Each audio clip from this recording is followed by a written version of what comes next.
Сессияның күн тәртибендәге беренче үч мәсьәлә район бюджеты белән бәйле иде. Беренче булып район советының 2006 елда кабул ителгән карарын гамәлдән чыгару мәсьәләсе каралды. Сүз салым салу системасына эшмәкәрлек эшчәнлегенең аерым төрләре өчен бердәм салым рәвешендә алдан билгеләнгән салым кертү турында барды.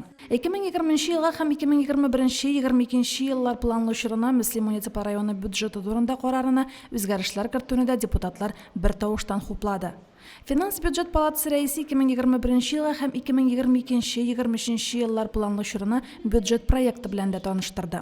Республика бюджетынан субсидиялар һәм бюджет-ара трансфертлар рәвешендә 119 миллион 733 мең сум күләмендә кире кайтарылмый торган керемнәр керүгә бәйле арту күзәтелә. Шулардан 52 миллион 294 мең сумы авыл җирлекләренә җыелган үзара салым акчалары күләмендә өстәмә субсидия, 41 миллион 956 мең сумы бөтен Россия Сабантуй бәйрәмен оештыру өчен субсидия, 6 миллион сумы 4 авыл җирлегенә 1 миллион 500 мең сум күләмендә төзекләндерү өчен грантлар. Район башлыгы урынбасары Азат Әхмәтҗанов район советының даими комиссияларын төзү турында сүз алып барды. Комиссияләрнең составы белән таныштырды. Даими комиссиялар район башлыгы һәм аның урынбасарыннан тыш депутатлардан төзелә. Һәм инде район советының даими комиссияларында кеше саны 5тән ким һәм 9дан артык булмаска тиеш.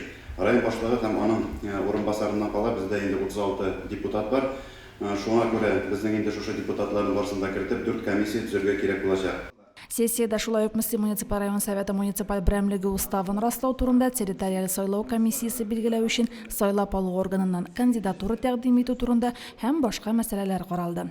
Римма Авзалова, Динар Минхаҗев, Мөслим телевидениесе.